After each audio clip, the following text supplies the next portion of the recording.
like introductions? Do we do this in this club? Yeah. Yeah, we do, huh? Well, it's important to have an introduction. When we went to the spring conference, all the speakers had an introduction, and then there was biographies about all the speakers.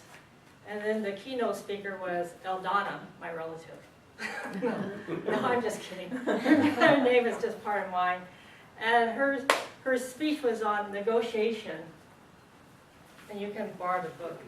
But anyway, before we had credibility about her, she was in the Air Force for 27 years, and she negotiated Air Force contracts from millions of dollars and up.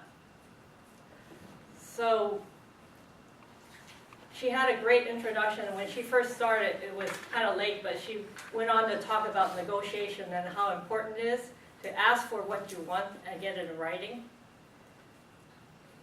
And then she talked about her own personal experience about being a negotiator, so that's how I came to learn about her. And then she also talked about her missionary journey, that she went to Kenya to help these poor families, and she met a group of women who were trying to decide whether or not to pay for food, send their kids to school, or pay for medicine.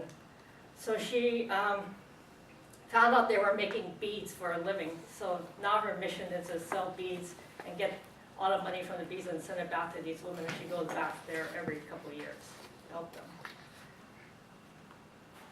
So this doesn't talk about an introduction, but many of our speeches, we have introductions, and we also want to have like a good handoff, and Doug always gives a good handoff. As a Toastmaster to the speakers, we always shake our hands. We always support each other. We always give applauses. And there's not that much to doing an introduction. It only takes 30 to 40 seconds.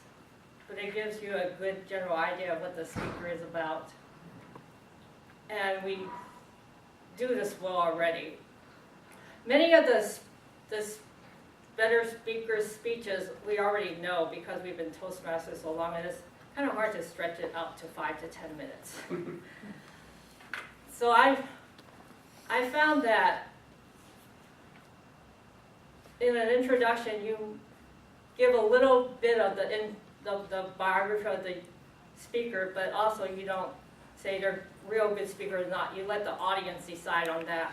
And you don't tell the audience what the speech is about because you want to know what it's going to be about and you're more interested. So the introduction just makes you more interested and just give us a good handoff of what the speech is going to be about. I think the Better Speaker Series, I probably need to get like 3 different types of speaker series, and then it could be stretched out into 15 minutes, but I don't think I could stretch this out to 15 minutes. But I encourage you to probably try to go to one of these conferences one time just to see what it's like, because there were many good speakers. They had career advice. They had one of the guys who was doing humor. He won the humorous contest, one of the conferences, and he was one of the speakers, and he told us about his journey to being a speaker. He never missed any speaking opportunity he was asked to do. But he kind of went into his personal life, his dating life, one of his speeches.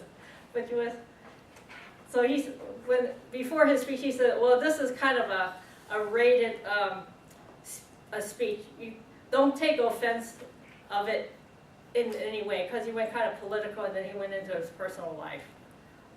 So he was saying that he went on this, he thought he was going to date this woman until he found out she was gay.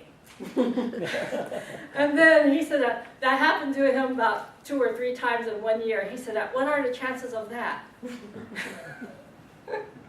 So you hear all kinds of things at the conference. That's what I thought was funny. I would never tell anybody that. And then, especially your date life. And then he said, oh, I met this real attractive doctor. And then she asked me to come back for a checkup, and then it went into more details. He said, oh, I should have taken her in on that offer to do more of checkup on me.